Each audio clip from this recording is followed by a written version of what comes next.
before getting Me Too'd, and after.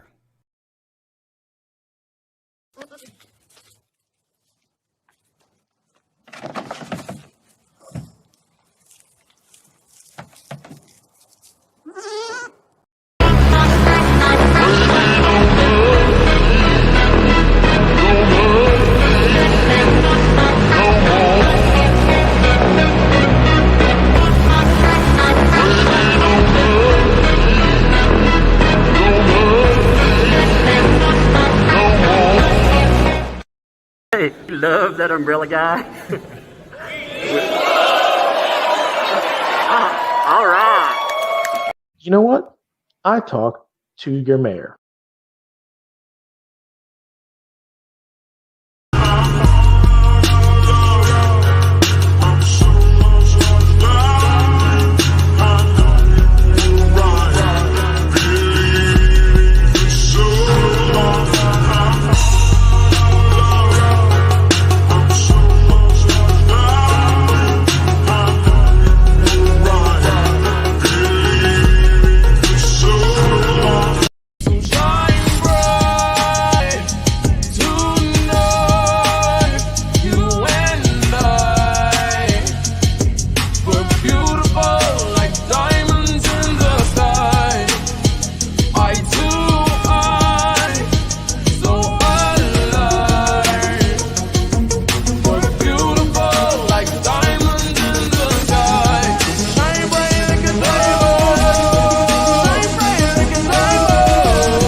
Hey there to all you wonderful people out there. Man, Sunday afternoon, the day before one of the biggest Hollywood trials starts off.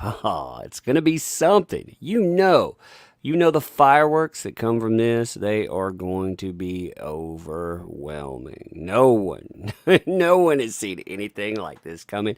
Let me note this too. Tomorrow, you will have jury selection. So you're going to have 1 million people that are going to go live to quote unquote cover the trial. There is no trial tomorrow. You're not going to get anything tomorrow.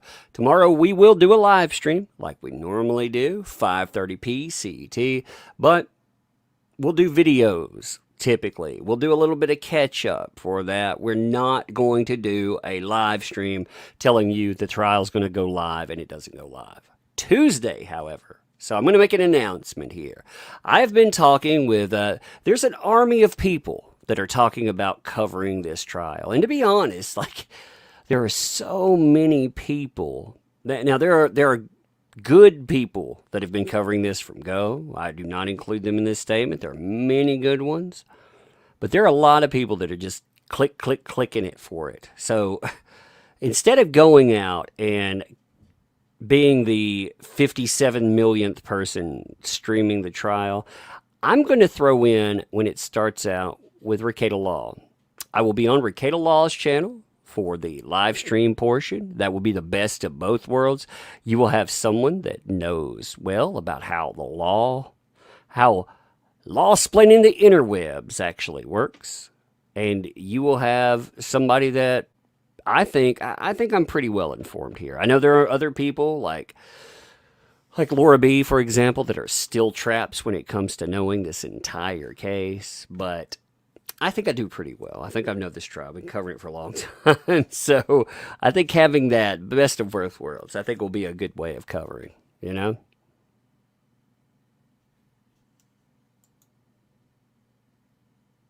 Let's see, though. I was reading to see what people. I think it'll be a good way of covering, though. Like I said, there will be a lot of people that will tune into him. So I think it'll be good there. Let's hope there's not another channel. Well, other channels should not be striking him at all because there is one court pool assigned to it. They don't own that. They can throw fits about it, and they will probably try to slow down coverage because once you get down to it, you're going to have all these mainstream outlets covering. Don't tune into them. Like the one thing, do not tune into them. You've seen what they've done. You've seen what they've done the entirety of this trial. It's reprehensible. You don't need that. You don't need that in your life at all. What you do is you tune into it somewhere. Like one of the things that I like about Recato Law, besides the fact that he understands the law, which is a huge bonus, is the fact that he understands the particulars of what needs to happen as far as law changing so it addresses needs for both survivors of domestic abuse and men survivors. You know, men, I mean, we've talked about this ad nauseum. Well, he covered for years. He covered the entirety of the Vic Mignogna trial, and he did a fabulous job with it. So I think that it would actually be a good thing to address, that there. So you're going to find, too, like I said, there are a lot of people that tune in. They're just now tuning in. Some of them may say they have the best intention in the world, but I know, like Recato Law, people like Yellow Flat, I know those folks. And again, there are many people that have covered this forever, props to them. I know that Popcorn Planet's going to do a stream, a recap stream. We will do our regular stream at, again, 5:30p, just like at this time, so it'll be the same one. But yeah, I mean, it'll get you going. You'll get everything that goes with this case. Oh, it's exciting, though. I mean, we've been waiting for freaking years for this thing. 3 freaking years of it supposedly being on. And you know what? Heard is freaking out about this, too. Her panic now, trying to sway the media, trying to get them on her side, doing anything that she can in any way that she can. It's really telling. I mean, her newest move of basically rage quitting the internet. I think that I think that says plenty about her. The media too, the way that they're responding to it, it says plenty about them as well, and there's so many lies that are mixed into what they have to say about it that I'm going to show you. I'm going to show you how to debunk some of that. So let me pull up one article that closed on me. Like I said, there's a lot of these. There's a lot of these places that are trying to do about face too. But at the same time, while they're doing their about face, like the media has no idea what's going on in these trials, period. If they don't want to be informed, they're told what they should say. They say it loud, they say it proud, but they don't actually cover anything. They don't have any meaningful statements to go along with that. And like I said, it's really telling after a while. Let me note something too. So the book closes out its 30 days in 33 hours, I think. I think that's the newest ticker. Let me refresh that. Yes, 33 hours. Check this out. I'm going to show you something here. Check these numbers out, baby. Bam! Look at that right there. Monster. In 6 figures, baby. We are still in the process, too. If you've not checked out what we are making here, we're trying to make an alternative to the industry nonsense that you see coming from places like Warner Brothers. You've seen what they get into. You see what they've done behind the scenes. You see what they do to their people. And a lot of people are joining in with us. You can join in with us too. If you haven't, you should. Help us send that loud. When you tell a company and you tell its professionals, that umbrella guy doing all ages comics can pull in $100,000, that's a message. That is a loud message. And it's a message, Hey, Joel, thanks for the 2. Rage quitting. the internet, hashtag her lawyer. STFU. It sounds like a CSI version. It sounds like we're gonna get a new Law and Order out of that. Rage quitting the internet. Rage splaining the interwebs. That's what her post is more like. But yeah, I mean, if you join us with this, like I said, we send a message together. And that message is that we're fed up with these companies. Don't walk away from the things that you love. Walk away from the companies that treat you like garbage. I mean, it's a solid message in there. But get in with us, like I said. We have 33 hours left on this, 30. And if you want to see what's on here, let me just show this to you really quickly. We're going to add 4 more pages, so we're up to 44 pages. Again, most comic books are 18 pages, sometimes less when you strip away the ads. We're double that, plus we've added, so we're double plus half. So that's 2.5 times in a comic. It's a graphic novel light. That explains, like, why isn't, comic books, like a regular comic book, if you put any quality in it these days, it's $7.99 pretty much to $9.99. Gone are the days of cheaper comic books. And that's just a tiny little comic book. Like I said, these, we're talking graphic novel lights. So you get all this stuff with it. Card, postcard, sticker, and we'll add something else because I'm excited to hit that 6 figures. So you get all of that stacked in, plus an add-on. You see the quality here. I mean, again, and if you're like, hey, why is there that umbrella guy involved? That's because the littlest umbrella, that is the archetype for my daughter. She gets to be involved. I love that. We have a family enterprise here, and we're inviting you to be part of it. Again, all ages, everyone is involved. And this is truly all ages. It's not a kid's comic. It's an everybody comic book. I know some places use that as code. We're not using that as code. This is everybody can be involved, have fun. Set qualities there. You can see her artwork as far as that as well too. I think that's cool. First comic's on, new cover. Second comic, new cover. If you want to look at the pages, they're here too. You can see the absolute quality to it. You see how that looks? Good stuff there. Here's one of the cards. There's actually 2 showcased. The mini comic, this is the last one. This one right here is available as an add-on, but there's a new one coming from the same team, same quality, great stuff. And again, I'm going to tell you the tiers real quick, and then we're going to get into our coverage. Monster Bundle. You'd say you want it all. Okay, well, you can have Book 1, Book 2, cover A and B for Book 3, mini comic, and a sketch card added in. Want just a singular comic? Awesome. Want to give comics to kids because you couldn't care about comics? Well, I would rather that you, first of all, you check out what we do because that's how we spread word. But if you don't care about it, you want to do something good, bam, you pick up a comic for donation. So that comic book is going to go to a kid. We will match that. I will talk about that a little bit later too. Both covers, all 3 books if you want them. Black and white monster bundle. Here's a mega monster bundle. You get all the books in color and black and white. Want to be part of the book? You can get drawn into the book. There are only 7 of those remaining.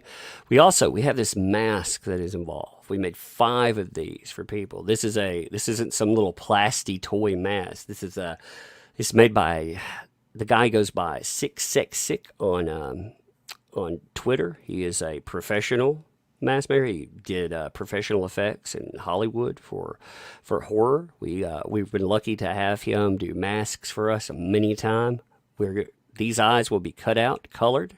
This will be colored too, but it kind of, in the comic book, we're going to have that, and it's going to explain something about the facelessness, so you can have fun with that. And we've sold, actually, 5 pages of original art. So when that number, I'll actually take it offline if we get, I think, 12, 13. So I'll have to check the number there, but it's not exactly that number. There's a few that have been sold where somebody didn't have a way to back in. But anyway, check that out. Back it. We're at 1304. Again, get in there if you want to keep backing it. We have 33 hours remaining on this 30 days. We can keep going, and it'll be good. It'll be fun. But anyway, all right. So talking about, I want to show you the difference between 2 people, because this is a tale of 2 planets, as it were. You know, two things that are in orbit. You have JD. Now, JD has continued to thrive as far as fandom is concerned. If you look at his Instagram has actually grown through all of this. He is up to 12 million followers now and counting, and he doesn't put out that much. I mean, we're talking about a guy that has put out 20 posts over time. That's all he's ever put on here. But because of his name, and on top of that, what has been going on with him, you look at how far he's gotten. In fact, if you really want a demonstration of how far he's grown, look at the amount of... You've got to remember now, the typical person on Instagram, they pick up around 2 to 5% likes. So the interaction levels, like levels. On this post, he has 12 million followers. He has 3.4 million people that have liked this. I mean, he has more comments on this than most people get with typical interaction. He has over 20, what is that, 27, 28? Somewhere between 27, 28, right in there. I can't think of the, I'm tired enough, my head math is not as good as it usually is. But I mean, think about that. Anything over 25, when you have over 1/4 of your audience that is interacting with posts, that says something. And this is the post that kicked everything off. I'm not going to read it to you. You probably know this post already. Well, if you don't, there's this part right here. I won't read everything. I just want to read this little portion. Secondly, I wish to let you know that I've been asked to resign from Warner Brothers for my role as Grindelwald in Fantastic Beasts. So you saw that, the damage. You saw all of this stuff too. And then you compare it with a certain Aquaman starlet. Now that certain Aquaman starlet has done everything in their power to make sure that they have the type of attention that they want. And that hasn't been working out for them well at all. In fact, currently, their growth, when you look up something, in fact, there's something really questionable that has gone on with Amber Heard's audience here. Has she had growth? Yes. Where does that growth come from? Well, that's a good question. If 1/4, here's how people determine whether or not you have a fake account. If you go in and you look at places that track fake followers and you compare her numbers here, she has around 23% fake followers. 25 is the alarm bell. So you have a starlet at this level with 23% of their followers clocking as fake. You would think that if somebody were building up a fake profile and they have the resources like a certain Aquaman starlet does here, you would think they would know not to go over 25, right? To trigger any alarm bells, but they get as close as they could. 23% of that audience, over 1 million people. Well, right on 1 million people. They're fake. They're fake accounts. That's interesting considering she's called a lot of people bots, right? What she's tried to do, too, is she's tried to leverage not just looks. That's been her particular thing. Some of these pictures, too. Like, how do you ever bounce back? We're going to talk about this post in just a second, but I want to know something. How do you ever bounce back from people talking about you taking a crap on a bed? How do you ever bounce back when your entire career is based on your looks? The whole idea of less is more and TMI, yeah, that comes in. And when I see her, here's how it works. When I see her now, you know what noise first comes into my head? That's right. And we're not just talking about her career here going down the toilet. We're talking about, you know what I think about when JD said? He said, don't blame Amber. She's down in the dumps. Stuff like that. He's the one who came up with the statement Amber Turd. He's the one who made the jokes about it. So it's hilarious. How do you ever come back? Alien, by the way, thanks for the 5. I like how you spelled that. Ricada was sad that there was no stabbings in this case. Please tell him the Tales Monday. We've been covering more and more on the case, getting into the particulars. Here's the thing, too. Ricada plays down his his understanding of this case. You know, he didn't want to pay attention at first because it's Hollywood, and a lot of people see that, and they heard the publicity to it. They heard all the stupid and the nonsense. And, you know, it would be very easy to say, oh, you know, both of them are somehow a problem. You have some high profile people that say that, but Rekieta didn't say that. He's been on every stream where we talked about this. So he knows a lot more than he lets on about the case. But when it went live, see, he knows if you cover a case, like if you don't just cover live, but if you cover, I mean, it's a lot of work. Like me, I've been covering this for, God, I don't know how long. I know 18 months at least, but maybe longer. I have no idea. I've been covering forever. You know, it feels like I've been doing this forever. And that's a lot of investment to keep up with something. So, you know, not wanting to do that before it went live, that's understandable, you know, but knowing the stakes. So I judge a lot of people. There are a lot of people that say that they're for men's rights and for other things that do not actually do anything for men's rights. They don't do anything for it. All they do is go out there and they feed the click machine. And of course, this is YouTube, so you do that. I understand that. But at the same time, they're hypocrites. They're absolutely hypocrites because they're afraid of YouTube. They're afraid of actually having a stamp like men's right activist on them. They're afraid of that.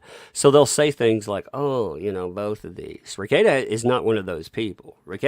He knows the stakes to this. He knows the game. He just, like I said, I honestly don't think he wanted to invest the amount of time it is when you have so many other trials. But now that the trial is coming up, so it'd be good having both of us up there to play, you know, talk, goof off, and also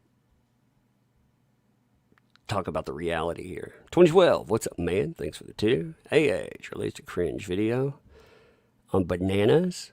Ask Lola. I'll have to ask about that. I don't know about the banana thing. Hey, Medusa, thanks for the 2. We appreciate you. I appreciate all of you folks there. You know, it's been a long road on this thing. It's been a lot to keep up with, but at the same time, what we've done, what we've managed to do with this case is we've managed to catalog everything that's gone on. You want to see something crazy too that's really telling you about how much you saw the amount of likes that JD gets on something. Well, here's Herd saying, I'm going to quit the internet. I'm quitting. How many likes does this get? 38,000. Like she's attached to Warner Brothers. She's one of the biggest names out there right now as far as search recognition because of the case coming up. How much traffic does she truly get? Like this tells you that there's problems. Now, the interesting thing about this statement here is it relies on a lot of BS. She actually has the audacity here to tell you that she cares about JD. She thinks about him still. Now, I think she's obsessed with him. I think she's mad because that one fish was never supposed to get away. So I do think that she's obsessed with the man. But to say that you love, I don't know if she understands what that word means.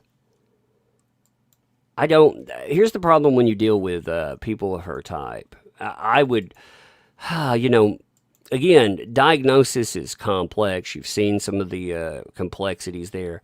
But when you look at her diagnostics, you understand that a person like that, they don't empathize with other people.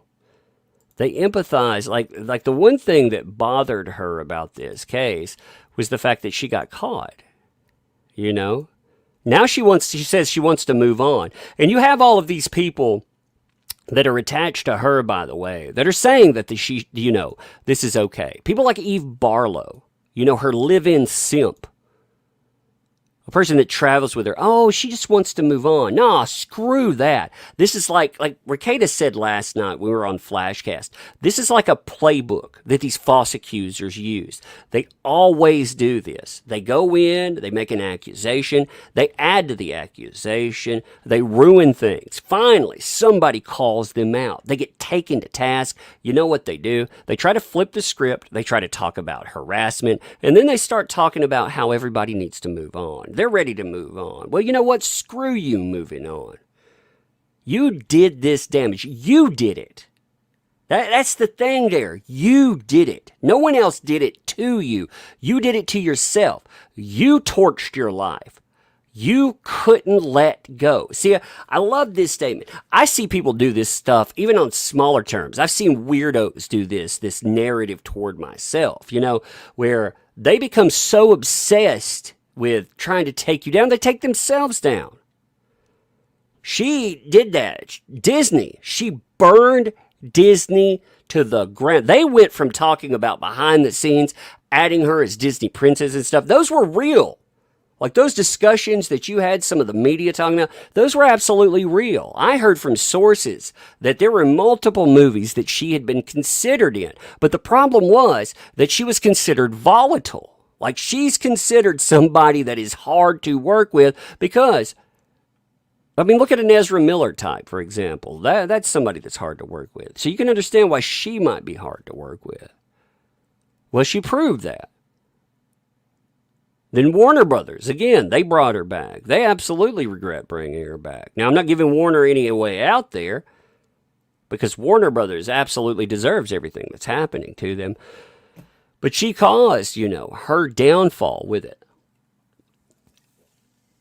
So she puts out this statement, and she's telling you, first of all, now, depending on how the trial goes, she may disappear offline forever. These kind of people, I would imagine, though. See, you got to remember something, too. When Eve Barlow speaks, Eve Barlow is Amber Heard speaking.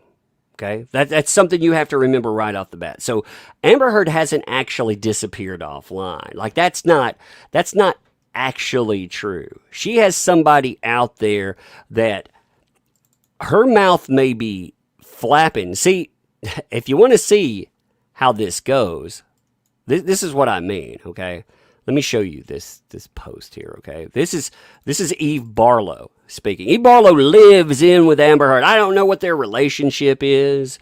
I personally, like I said, she carries her water. She carries her baggage. So I don't know what their relationship is, but she knows what goes on behind the scenes. Now, I know that for a fact because she has, in the name of Amber Heard, this person has tried to take my channel down multiple times. She's called for false flagging campaigns in the name of Amber Heard. Basically, she's a bullhorn, magnifying that to people because Amber Heard can't do it on her own profile. Oh, she could scream to other people about harassment and on because apparently talking about the details of a court case or harassment.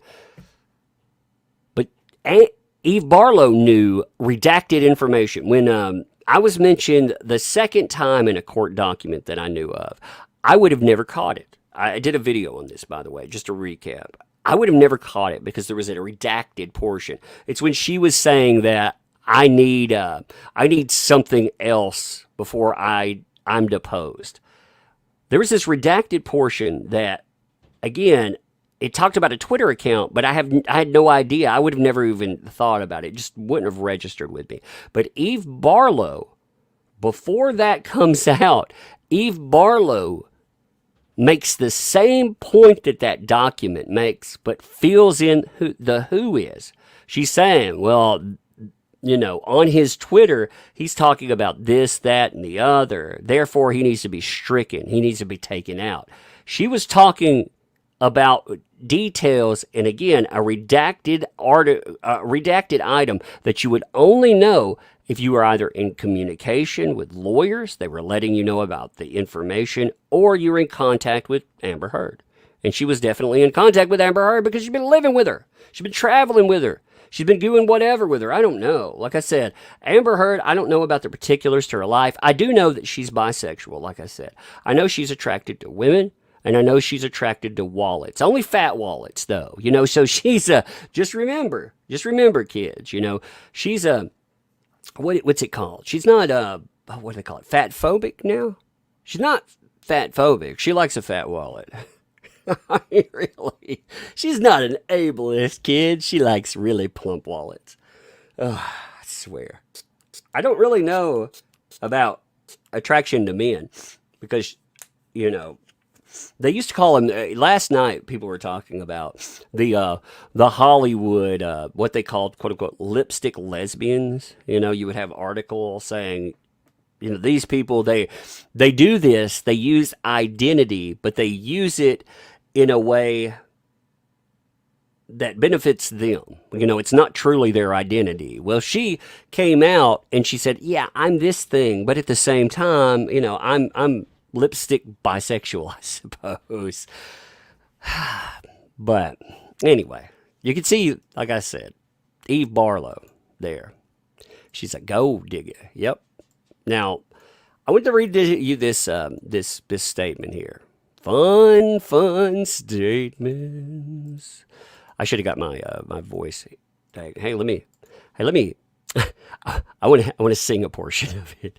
Just humor me for 1 second. I'm not gonna do the whole thing, but I do want to sing a portion of it. Give me 1 second. Here we go. I'm going offline for the next couple of weeks. As you may know, I'll be in Virginia. Oh, sorry. I had to do it. I had to. Wait a minute. I'm calling out all those pesky mens, especially that umbrella guy. What an istophobe. All right. Being serious. I can't help myself. My wife was like, "Why did you ever get that thing? You never can. Stop playing with that stupid thing." I like to do mic checks with it. I'll be like, "This is a mic check." Oh my God. It's not going to come through? What? Downboard audio not coming through? Yeah, it's sexy there. It's not coming through? No! Oh no! You can't hear that? You can't hear this magic? You can't hear that? Oh man. If you can't hear that magic, oh. So you tell me you can't hear the flushing sounds of her career? You can't hear this? You can't hear that magic? That's sad. Let's see if this helps.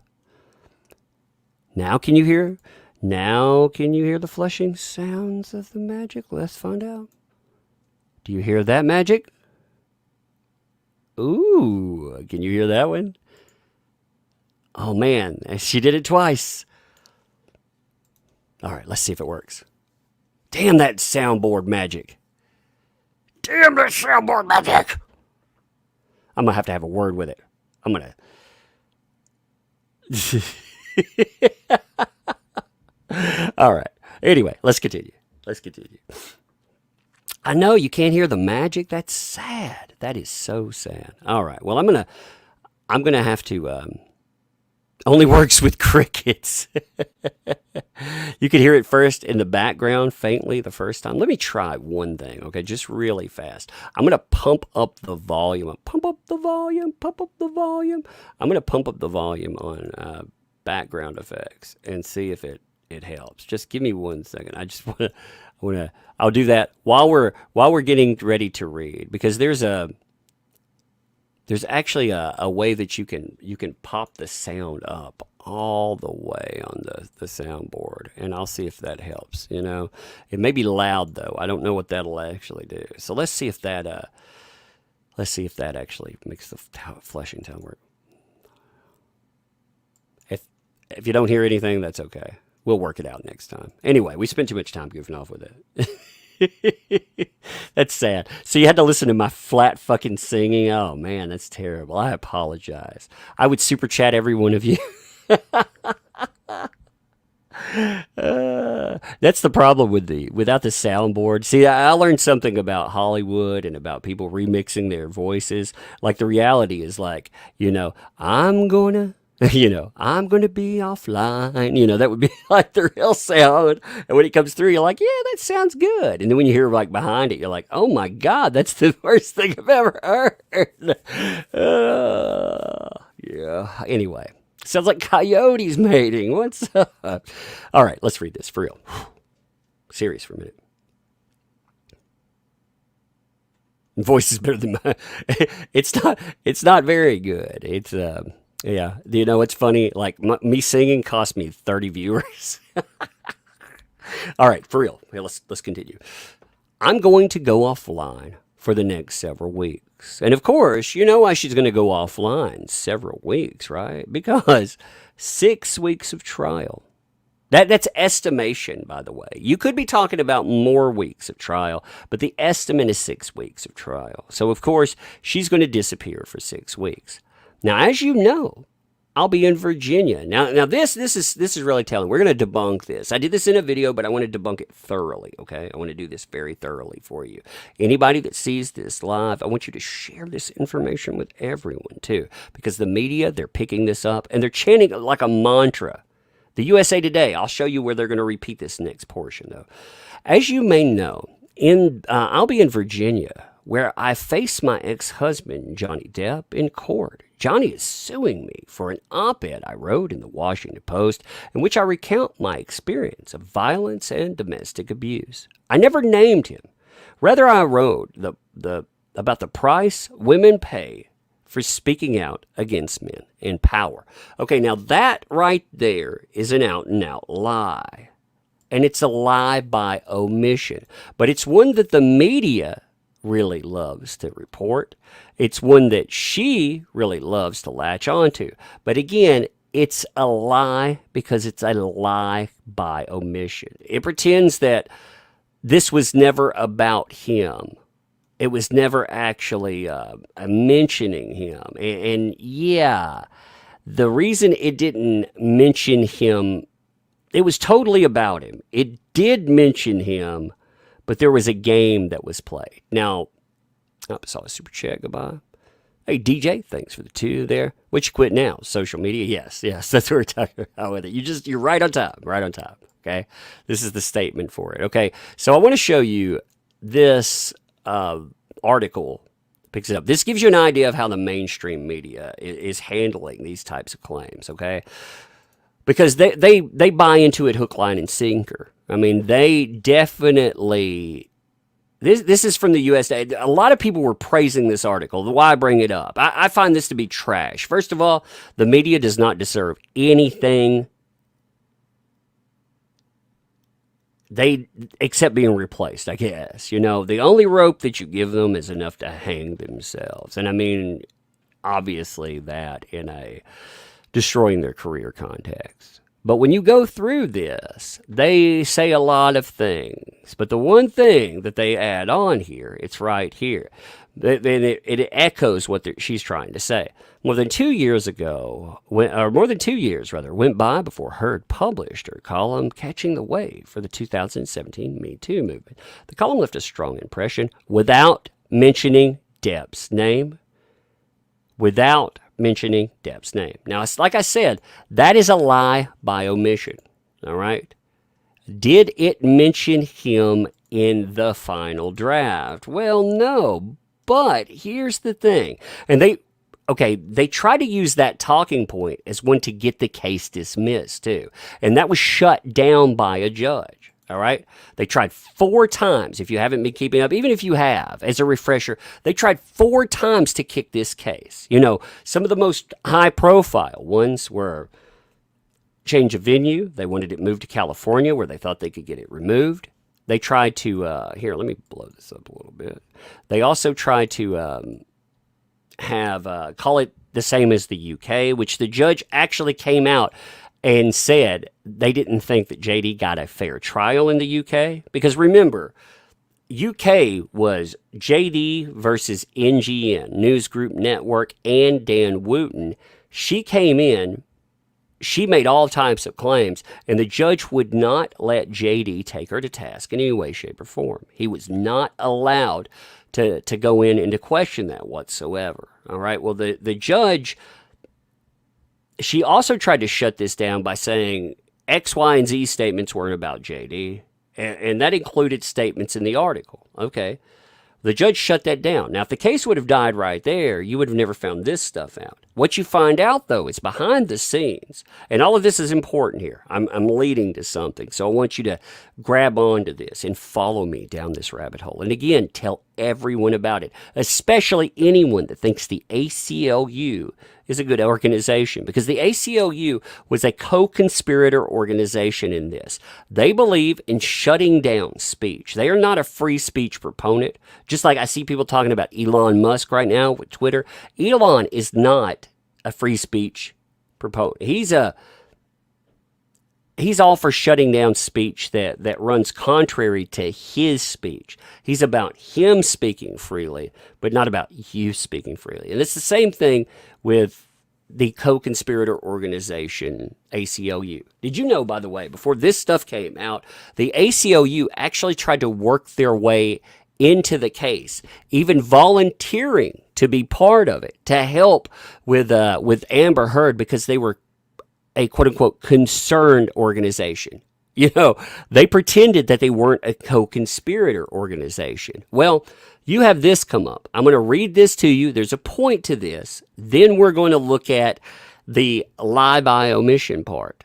The ACLU makes contact with Amber Heard. They ask her about putting together an article. Hi. Redacted. I'd like yours and Redacted's thoughts on doing, and we're talking Redacted, that is Amber Heard, obviously, on doing an op-ed in which she discusses the ways in which survivors of gender-based violence have been made less safe under the Trump administration. So, you know, you can always leverage Orange Man. You know, it doesn't matter if you're, it's in fact, I think in the world that we've created politically, I think it is actually very good as an object lesson to see somebody that would be a high-profile liberal, somebody that would have no attachment whatsoever to a Donald Trump, being attacked with these methods, because it shows you the dishonesty. It shows you these organizations will do anything in their power to do something that benefits themselves. It doesn't matter. It has no bearing on reality what this politic is. And you see this attached to everything. That's why I note this. So with the Trump administration and how people can take action, it will be timed for a specific date when it's time to remind newly elected Congress of their priorities. Her ambassador title. So they give her an ambassador title with the ACLU, ambassador for women's rights. It could appear in her byline. All right, so she's going to argue. They want her to go before Congress and make Johnny Depp the face of the Violence Against Women Act. Like, I mean, think about that. It's not just they're not, the intent of this article very much is defamation. That very much is damage. You know, when you talk about proving something, you have to prove actual malice. Well, think about the level of this, the damage that this would do. If you want to prove actual malice, yeah, you make somebody the face of beating, sexually assaulting women. You know, every time you talk about violence against women in the U.S., their name would come up. Yeah, that would be a problem. It would destroy them. You can see the other statements here, too. I'm going to jump over that. And they tell you target publications. And all these target publications, they did very much eat this up. So it worked. Now through this, you also, here's the important stuff, okay? This goes against what she was saying as far as, I didn't use his name, right? I never used his name, and the media laps it up. Listen to this. I want you have to drink this in, okay? If you get nothing else from this, just drink in what's said here.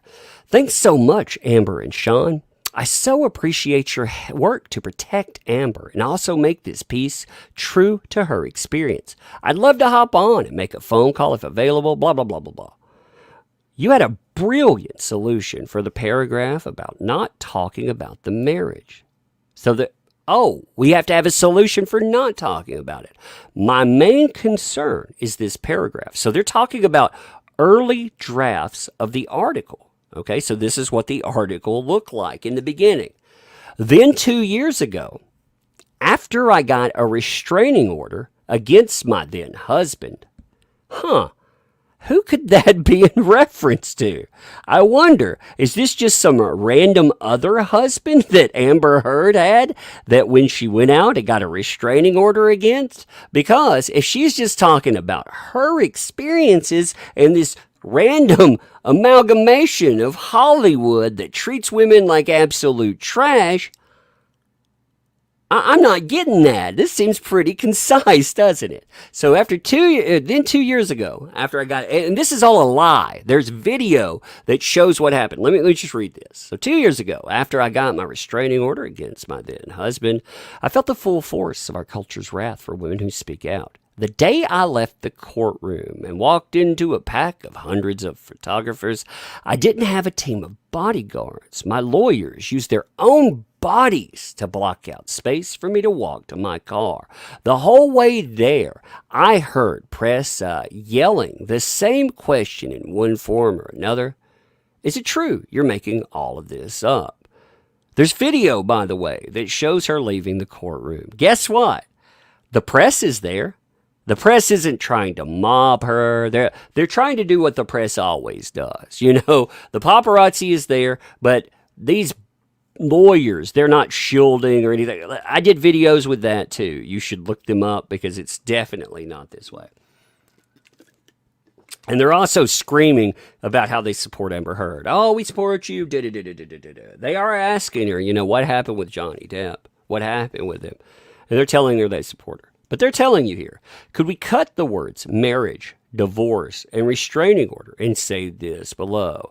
If we don't, if we don't say something like, I became a public figure representing, I cut that out, that would be TV. The rest of the piece doesn't really make sense. It's not clear what we're talking about, what she witnessed as a child, etc., etc. So they tell her, this is how you need to frame it. So they're reframing it. So they work JD out. And if you need other proof that they manipulated, so you've got to remember in this trial, and I've said this a billion times, when JD divorced, when it was finalized in 2017, they came to an agreement where they would make a public statement together. They would say that there was no malicious intent in anything either of them did. They agreed behind the scenes to a non-disclosure agreement. They were supposed to move on with their lives. Now, when you talk about non-disclosure agreement, by the way, that means it doesn't just mean they're not supposed to talk about it. It means you're not supposed to entice other people to talk about this subject as well. You're not supposed to go out of your way to try to get people involved in this mess. You're not supposed to go out and have your family members try to get other people. Again, you can't be involved in this. So she has lawyers that are making contact with the ACLU. She herself is making contact with the ACLU, and they're discussing this, and they're bragging about it. I mean, behind the scenes, they're making statements like this. Hey, Amber, hope your travels been going great. It was such a total pleasure to talk to you. I tried to gather your fire and rage and a really interesting analysis and shape into op-ed form with mentions of a few policies and growing movement. I hope it sounds good to you. It's attached. Also, now this is the part you need to grab onto. I'm sorry for the delay in getting it to you. Many lawyers have to review it here and tweak the policy bits. Your lawyer should review this for the way I skirted around the talk of your marriage. So again, they're playing a game. They know the game that they're playing. They bring it up again and again. You know, you can see them. Apologies for the delay. But we have needed this to pass through quite a few lawyers first. Please read Redacted's notes below. Make sure you or let me know your edits. Also, you should show this to your attorneys, one from the long list. I want to make sure nothing is said here that puts you in jeopardy with your NDA. So the lie, again, when you look at her statement and she talks about not mentioning Johnny Depp, that is a lie. Because it is a lie by omission. Yes, it very much is about Depp. I'm pulling that back up, by the way. It very much is a statement about Johnny Depp. It's just, again, it's camouflage. They want to obfuscate what it's about. And they don't do it very well, by the way. Everybody and their mama, when you read that and you hear about how she was abused, well, just 2 years before, she was trying to rally all women to say that Johnny Depp was a monster. All you women's, you know exactly how this goes. And again, that is so insulting as far as women are concerned, to anybody, really. I don't want anybody trying to rally me to the cause. Hey, men's! Again, if I mention that there are needs that are men exclusive, or impact men much more than women, I'm not trying to rally men to the cause, because, again, it's trying to weaponize identity. I find that to be vulgar and disgusting. If I wanted to, like, I see that game played a lot, like myself, and here in the area we live in, we have a lot of Native American ancestry. My great grandmother was Native American. I could talk about that all the time. I could be like, because of my identity. But I don't. There's no value in that. The value in me bringing up something should be my voice, what I'm saying. But she didn't do that. She wanted to rally women and domestic abuse survivors, and she wasn't one. The ultimate insult to all of this is that she was not a domestic abuse survivor. Even worse, she lied about giving money to domestic abuse survivors. She lied as far as she claimed to give $3.5 million to domestic abuse survivors. But this whole idea too. We're gonna keep going with this in just a second. But this whole idea anyway, the whole idea of Me Too, as we've discussed before, it was co-opted by people like this.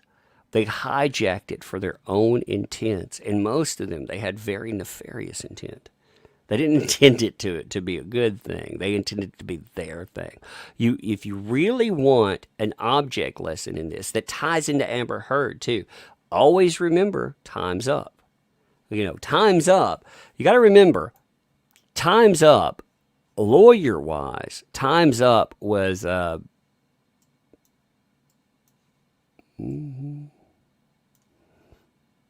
the value in identity?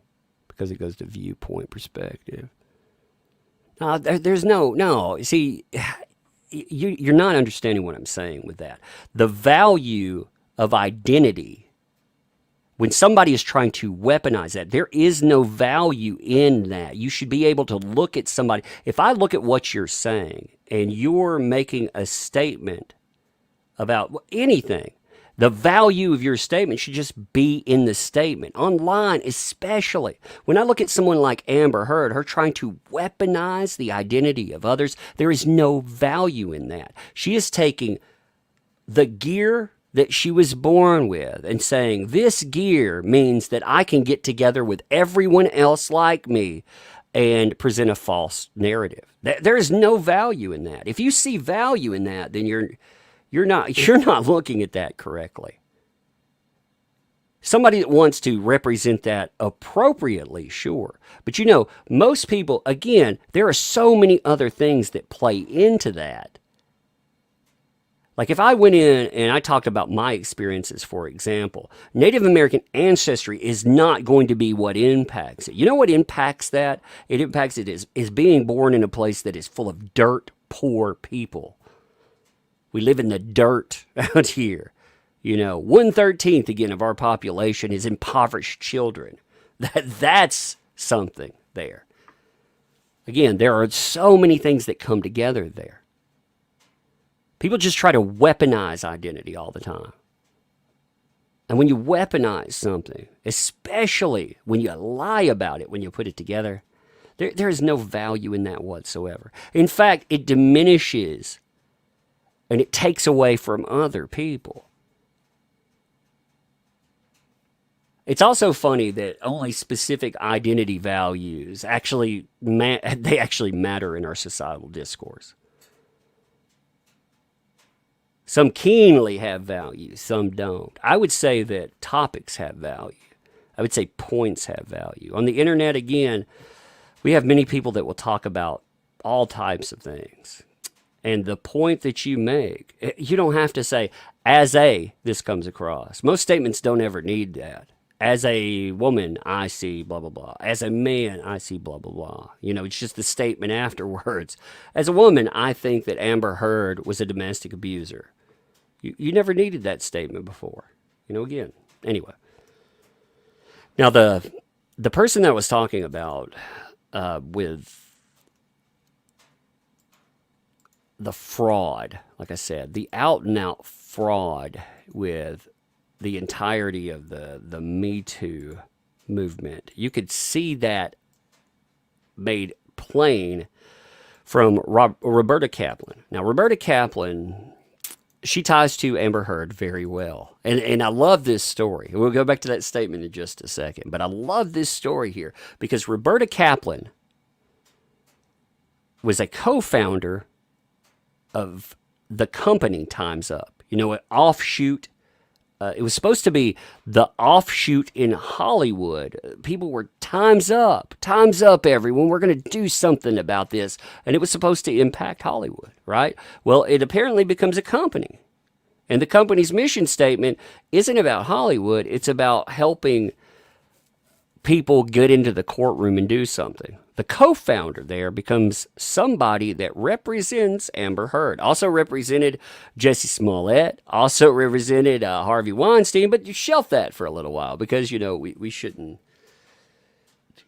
talk about those two, right? This person, though, they make a lot of statements about DEPP. They make a lot of statements, value statements about his guilt, about the nastiness. And it turns out the reality of Time's Up behind the scenes is this. Time's Up is spending less than 9% of the millions that it made on its mission statement. 33% of its money, though, is going into the pockets of three people. The two co-founders and one other person. That includes Robbie Kaplan. In fact, they were supposed to be servicing, quote-unquote, victims. Now, again, what they are saying is a victim is somebody that just went out and made statements, listen and believe. But meanwhile, behind the scenes, they were becoming immersed in politics. They were attacking people that said that they were victims. Beautiful stuff. Beautiful stuff.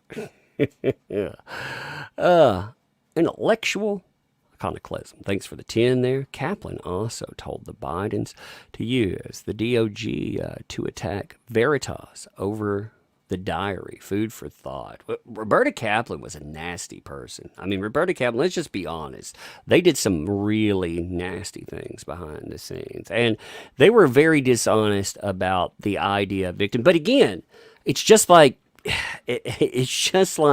the ACLU. These people want to become powerful, and the best way to wield power, you use politics as a bludgeon. You take down anyone you want. Doesn't matter if it fits. Like again, using Trump to take down Johnny Depp is especially interesting, considering he made a very stupid political statement, and that was aimed at Donald Trump. And that had one hell of a blowback to it. He definitely was not a fan of Donald Trump. You could tell, but it didn't matter. And again, I think there's value in showing that because it shows you how dishonest these talking points are. It shows you how they become bludgeons. But anyway, so continuing with the statement. She says, I continue to pay that price. So she says, I wrote about the price women pay for speaking out against men in power. Again, what man in power was she talking about? JD. Now, she says because she wrote that, I continue to pay that price. Not because she lied, not because it's been exposed as lies, but because she had the audacity to speak out. Again, the lies, they're keenly, most people who look at this, now remember too, the public the public has learned a lot about this as it's moved forward. You know that whole rallying cry I was talking about with identity back in 2016, 2017, 2018, 2019, right into 2020 when you started finding out more about this case. It worked. It worked. It absolutely did. But then she started to pay the price. The price wasn't calling out men in power. The price was lying. If you are a victim, if you are a survivor, and you talk about your experience, you're talking about your experience. But again, she wanted to weaponize that. She wanted to turn it against the man that they wrote blackmail letter to. That blackmail letter made it very clear who they are, what they wanted. There were follow-up texts and all of that. We found out because JD, he could spend $6 million going to war against it. But that didn't have the price. But hopefully, she says, when this case concludes, I can move on, and so can Johnny. She doesn't plan to move on, by the way, anyhow. She's filed a counterclaim. You know, we all know about the counterclaim. $100 million freaking dollars. She plans to carry this forward. She's the one who keeps carrying it forward. This is the dishonesty. This is so dishonest because she pretends that the reason that this goes forward is JD has some type of obsession over her. The reason that this happened at all is because she lit a fire. First of all, that article that triggered UK 2020, that article by itself, it was fed by her. She's the one, her and her lawyers, they talked to Dan Wooten. They pushed him. If you don't know about that, by the way, if you just giving you a tiny recap. I don't want to give you like a monster recap of 2020. I figure most people do know about it. But remember, it was over this article here. How can J.K. Rowling be genuinely happy to cast a wife beater, DEPP, in film? That was fed by Amber Heard. Multiple statements about that. It was, again, fed by Amber Heard. So for her to pretend that it somehow, that it was someone else's obsession, that other people needed to move on, she had the chance to move on. She could have gone out. She had multiple opportunities in her life, but she was willing to throw it all away because she is obsessed with Johnny Depp because he told her no. He somehow, in some way, he got out of that snare and he moved on. And nobody says no to Amber Heard. You can hear it. You can hear that in her discussions. She's one of those people that is not told no. 12. Thanks for the 2. Look up defamation by implication, law life. I'll look that up. I'll look that up for sure. Esme, thanks for the 5 there. 5. You spam your time. That's true. This is the way that mods look here. We don't have a lot of rules. We like to argue, talk, whatever, but you spam, you're timed, you're doxed, you're banned. Keep it clean when the kids are on. If the kids pop in, yeah. One of the kids can read now. They're old enough, so yeah. And don't like someone, block them. Trolls in chat, troll back. Yep. You get trolls there. Troll them back. So it's like a kid that wouldn't take no for an answer. Yeah, she's exactly like that. Well, you meet people that, again, we have, I'm going to say this, I'm going to be careful about how I say it. We have certain diagnostics in mental health. I say this if people don't know, I am a mental health professional. I've spent much time diagnosing people. I am a diagnostician. I diagnose people. I don't diagnose people as much anymore because I do other things in mental health, but I do diagnose people from time to time. In our company too, where I worked at the time when, say, the DSM-5 came out, I'm the person that explained the transitional impact of diagnosis, how they change across the board from DSM-4 TR going in, the insurance ramifications. So again, I diagnose people a lot. So I'm saying this carefully. There are certain people and what they do out there, they would be diagnosed a certain way because really in life, we've strayed away from this idea that some people are just horrible human beings. There has to be something mentally wrong with them. They have to have an excuse. They just can't be entitled. They just can't be elitist. They just can't be people that were never told no. They have to have some type of reasoning, because you and I, we have to figure out how there's a common ground. Maybe we can bring this terrible person back to us, back to the fold. Maybe we can explain it away. No, there's just terrible people out there. It's kind of like sheep trying to explain what a wolf is and how we can turn that wolf back into a sheep.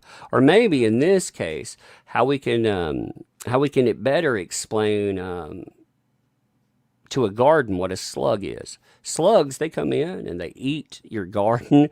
They will never be a flower, but hey, it reminds me of the swan and the scorpion story. You know, we pretend that it's not in their nature of somebody like this to be a scorpion. You know, if you don't remember that, I'm sure everybody's heard this by now. But just paraphrasing it real quickly, you know, a swan asks a swan is crossing a river. Scorpion sitting on one side, it's like, yo, why don't you give me a ride across there on your back? Swan's like, psh, I'm giving you a ride on my back. You're going to sting me. We'll end up both dying in the middle of it. The scorpion's like, that's stupid, man. Let me on your back. I'm not going to do that stupidness. They get out in the middle. The scorpion stings the swan in the neck. And the swan's like, why are you doing this? You know, while they're sinking away. This is how I explain it to my kids. If there's any profanity, no profanity for it.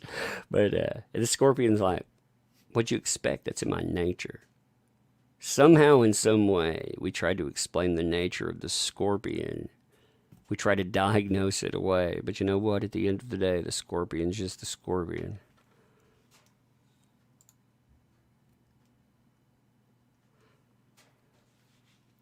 I see. Let me look at these super chats that whirled through. Hey, Christine, thanks for the 2. Makes you wonder if AH's dad was really an abuser. I wonder. I do wonder about that. You know, they seem very... you have AH talk about how her daddy was an abuser all the time, but she seemed very comfortable interacting with him, hanging out with him, doing stuff. If this guy was an abuser, physically and sexually... It seems strange to have the relationship that they did. Again, I'm not going to say that it did or did not happen, but it does. There's a lot of signs in there that say that it's something you question, especially after other false accusations. 2012, thanks for the additional 2. People writing DSM are just as nuts as AH. Well, the DSM was written by, well, the categorization, the setup, it wasn't created by people that diagnose. It was created by insurance companies. Most of the categorization, the reason we categorize people is because we have to explain to an insurance company how we're treating. We have to break it down and explain it. So that's why you end up with a lot of that. You know, and some of it you're going to have communication between different providers, but really it breaks down to insurance coding. So summarize, thanks for the 20 there, appreciate that. AH continuously enticed him. Yeah, she not just entices, she incites him too. She tries to push him to violence. She begs him to fight for their relationship, to fight for her, to just plain fight with her because she needed to record it. This was part of her setup truth. Yes, she incites him to violence. She entices him, saying, "Ooh, you know, if you do this, it'll save our relationship." There are a lot of people like that. So again, continue to pay the price, but hopefully we can move on. I have always maintained a love for Johnny. That statement to me, it's disgusting. Again, the levels we have seen for somebody to try to destroy somebody. Now, I think that there is an obsession. I think it's part of her mindset, again, with somebody telling her no and her owning Johnny Depp. I do think that does come across in part of this, but I don't think I would call any of that love. Do you think you would call that love? Because I don't see any love in any of those actions. Do you? And it brings me great pain. Blah.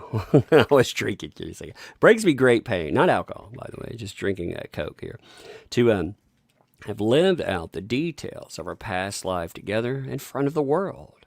At this time, I recognize the ongoing sport. It actually cuts off, but she tells you about how she recognizes that. She thanks everybody for what's going on. She gives this statement, basically, that is, it's almost like a call to arms for her people. And you'll notice something here. You'll notice Jody G. This is one of her people that's going to end up testifying on her behalf. You notice her account is set to private too. Let me just say this as part of this: do not communicate or contact any of these people. There is nothing positive that ever comes from it. In fact, they will just utilize any contact, manipulating it, turning it into a false narrative about harassment. You know, it's kind of astounding. In fact, that she just did she just had an article come out from what I'm going to call I believe anyway, is a fake charitable organization, one that does fake discussions about helping people, about harassment and on, and she's part of that narrative. Now, if you're asking yourself, why exactly would there be fake harassment, that umbrella guy?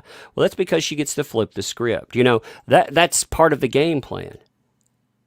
She puts out a statement like this. This is part of the game plan, too. She's going to say that she has to leave because harassment, because the way the internet reacts. How are people supposed to react to this stuff? When you see a person's life burn down real time, somebody that is so high profile, what do you think the reaction's going to be? Now, they got the reaction they wanted at first. Again, if you go back to 2018, when these articles come out, you will find statements about JD needing to be fired from Disney. I went back and did videos on this, and it was insane to look at some of the tweets there, not just because of the calls to action, but how many people backed that. And you know, what's funny about that, or telling about that, or ironic about that, is these companies listened to that blowback. They dumped him in a cocaine heartbeat. So what was supposed to happen? You don't think it's fair that you got blowback? You don't think it's fair that it didn't go your way? Maybe this is a lesson to anyone out there. Maybe when you think about burning someone down for clout, maybe you need to step the fuck off. Excuse my wording there, but maybe you need to do that. Maybe you need not to do it, because it's going to cost you, and potentially anybody that backs that, it's going to cost them everything. Like I've been talking about the last few days, the trigger men at Warner Brothers, the ones that know. I'm going to tell you with certainty that the people that fired Johnny Depp from Warner, the people that caused one of the biggest high-profile posts to ever damage Warner, this post right here, the people who pulled this trigger, they knew that Johnny Depp was innocent. If you're like, wow, that umbrella guy, what do you base that on? Well, again, public statements, behind-the-scenes knowledge, I would say, coming from the Warner side. Again, I've not talked to JD's side on this. I speculate a few things because I have a few pretty good Warner sources that have talked about some very fascinating things. Oh, man, I hope, all those good Warner sources there are some good people there. I hope they don't get cleaned out because of these assholes. But these assholes deserve to go. But they knew he was innocent. See, he or his representative, that would be his lawyer at the time, they met with J.K. Rowling. You can see that because J.D. himself said that she knew the truth. How would she find out the truth? Somebody would have to tell it to her. And J.K. Rowling is you can hate J.K. Rowling if you want to, but the reality is, the big arguments about J.K. Rowling is she is a women's rights activist. Again, there are arguments over what that entails these days, but the reality is she is not a men activist. She is a women's rights activist. So her default would probably be to listen to Amber Heard. So somebody showed her proof, not presented a case where she doubted. They had to show her proof. And I'm sure it was the original case there. That's why in 2000, that's why in I think 2018, she comes out in support of Johnny Depp. You have Ezra Miller too. All this stuff with Ezra Miller and all these other wackos that belong with Warner Brothers. You have Ezra Miller, though, come out and tell you that he wasn't consulted. Let me see if I see that statement. But he comes out and says, we weren't consulted about Johnny Depp being here. Nobody asked us. The only reason that they kept him on board is because you had this explained again to J.K. Rowling. She was powerful at the time. She was one of the most powerful people in show business at the time. And she had to go and advocate with Warner Brothers because there's no way in hell that Warner Brothers would have kept him on, especially with the outcry amongst, you have, again, people like Ezra Miller that are absolute scumbags that would burn you down in a cocaine heartbeat while wanting you to keep them on.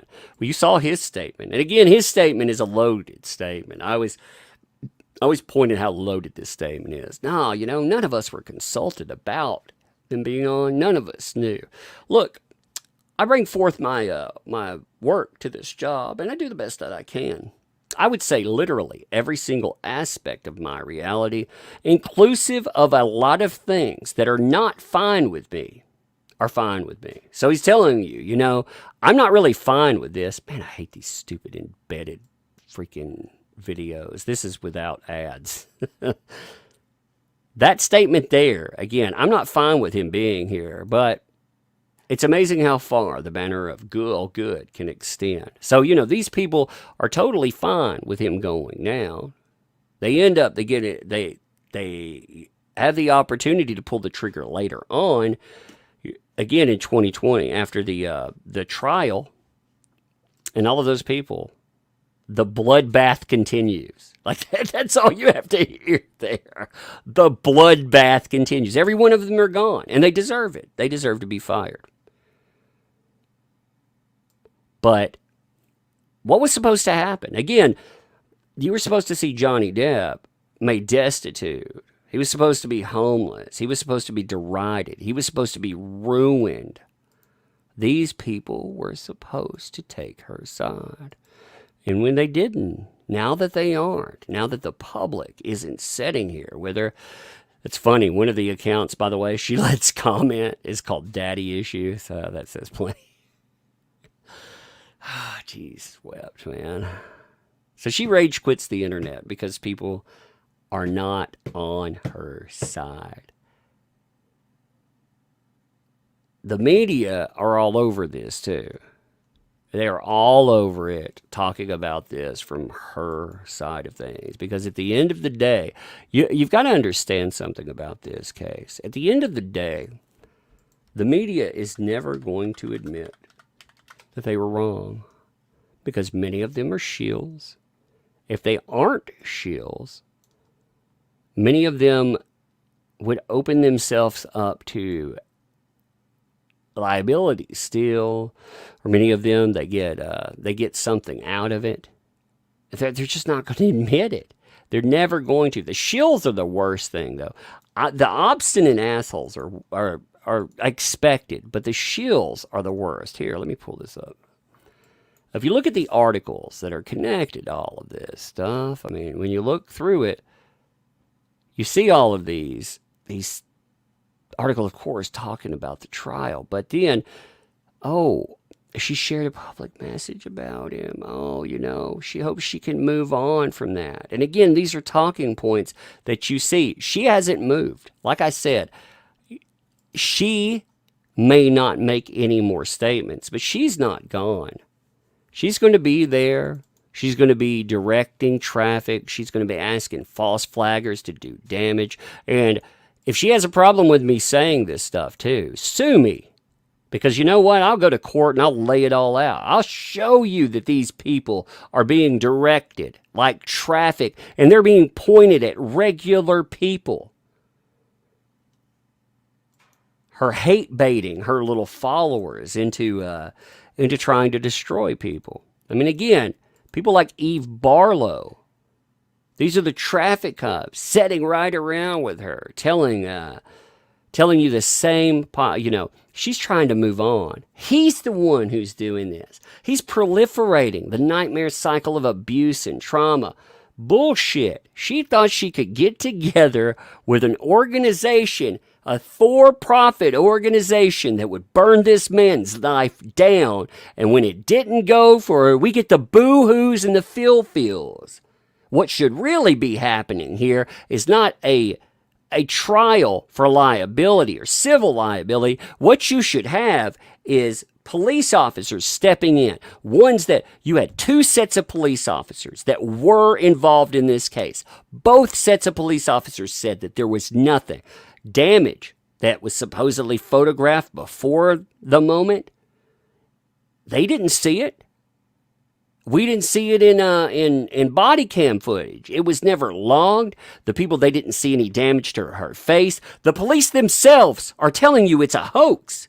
It's a crime. But she gets to continue to perpetrate this crime. You have to fight for your life in the court, even though the police themselves are on your side. What kind of fucked up world is this?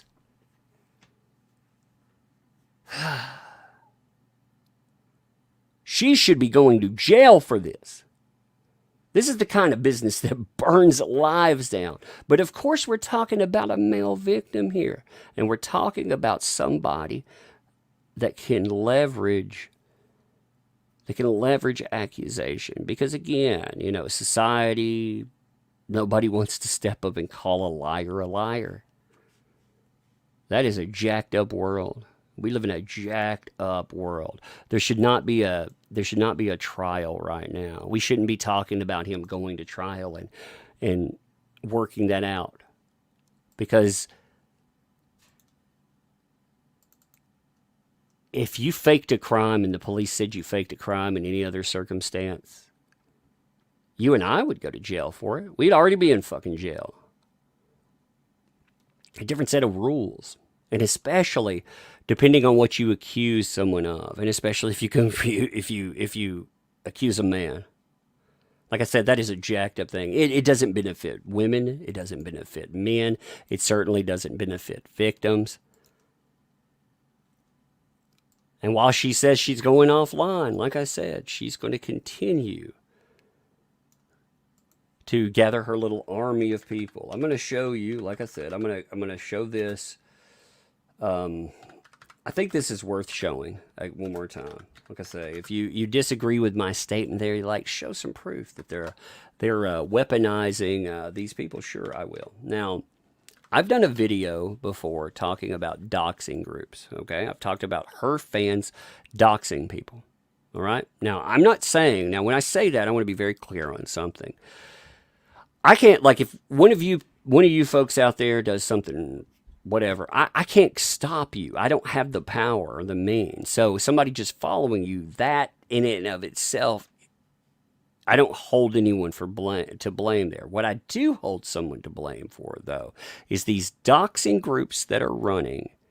They say that they are in touch with Amber Heard. They say that they're in touch with her legal team. Here's one of these people that belongs to this stuff. They're talking about the findings in a doxing group. There are plenty of screenshots, by the way, showing them doxing someone behind the scenes. If you don't know what doxing is, by the way, that's uncovering the identity of someone for malicious intent. And they definitely are trying to be malicious about this. I mean, what other possibility is there for someone disagrees with you about your favorite celebrity, queen out there. So what you got to do? You got to burn their life down. You got to find out who they are. You got to find out where they work. You got to find out and report them to jobs. That's what they did to this person right here. They reported this person. They tried to ruin them because they talk about this case and they had strong opinions on it. They tried to ruin them. They found their job. They found their identity. They tried to contact in. They were tagging in jobs and more. Again, they tried to damage these people. They file false police reports. Not this person specifically did not file a false police report, but the groups that they belong to definitely did. They filed one false police report that I saw was overseas. It was in the UK. Contacting, I think, Scotland Yard. I think that was what it was. They were showing you. I have screenshots of it. They have how to contact. They're bragging about what they said. They're taking aim at two people. They're calling one of these people the same things that was said about JD because there's a male involved. They're filing false police reports. And here they're telling you, please don't tell anyone in the other group. There are multiple groups, like I said there. They all do this horrible shit that we know the identities of this person here. So they're telling you, we've been digging, we've been finding out the identity of this person. We're going to keep that hush until we know what Amber's team will want to do with that info. Now that doesn't sound good, right? Okay, well that's a piece of the puzzle. Okay. Now, another piece of this puzzle is that same person that is talking about Amber Heard moving on, the one that makes it sound like everything is just kosher and good to go, right? Everything's solid, everything's nice. That person, again, that is the traveling companion of Amber Heard, they're in these groups. They are parked. Here's a screenshot from one of those groups where somebody is talking to them. And she's communicating. So she's in those groups communicating with somebody. So that means that she is corresponding in there. She knows what these people are doing. That means Amber Heard knows what these people are doing. I'm sure after seeing my fucking name in a thing 3 or 4 times, seeing this very person calling for false flagging, trying to take food out of my kid's mouth because I talk about a case. Yeah, I know that Amber Heard is not just invested in Johnny Depp. She's invested in ruining anybody that even remotely questions what she does. If there's any question of that too, again, I will direct you back to the counterclaim.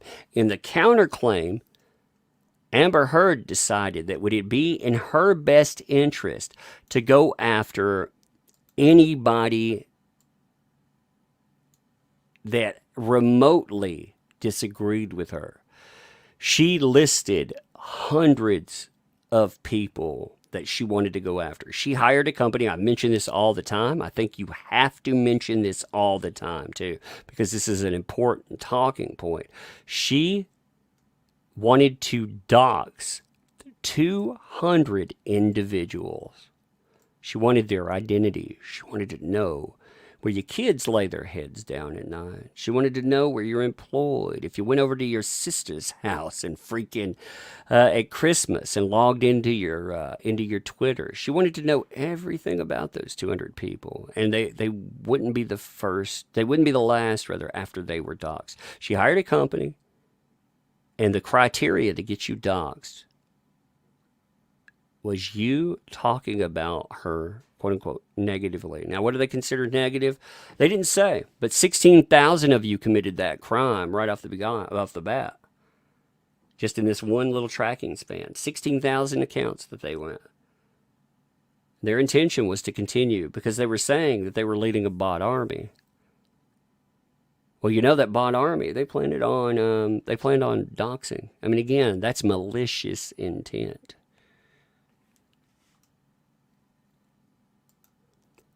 Psalm 18, thank you for the 5 there. In a case like this, can either of them appeal if they lose? Yes. Or is it over after this? No, they can appeal. Yeah, it won't be over yet. In fact, Heard has brought in new lawyers, right? Her new lawyer, if you look at their credentialing, they are an appeal lawyer. They are preparing already for the appeals process. They're preparing if they lose, they're already wanting to carry it further. So this is not over. It's not over by a long shot. This is not going to be over for a long time. My coverage of this, I will never cover a case like I've covered this one. I don't plan on it. Not to this level. My I've never been that I don't see me wanting to ever cover anything down the rabbit hole as much as I have with this. Now again, it's been rewarding. It's good to tell other people about it. Oh my God. And just to be quite frank about it, I'm figuring there's probably 2 months that's going to go on. You're going to see April, May, it's possibly June. You're going to see more stuff into that. But after that, I'll be glad to move on from it. Cover something else. Because they're tired of talking about these people. I do. I get tired of them. I do. I absolutely get tired of talking about them. But at the same time, there's a point to talking about them. And the point is hammering, every day, every month on the channel, we pull in around 500,000 unique visitors as a baseline. Okay, 500,000 unique accounts on this, not counting Twitter or anything, just on the YouTube channel, we pull in that. Now, if you just figure half of those people that are watching have not heard all of these aspects, if it's brand new to them, then it's worthwhile because it educates them on the reality that this thing is.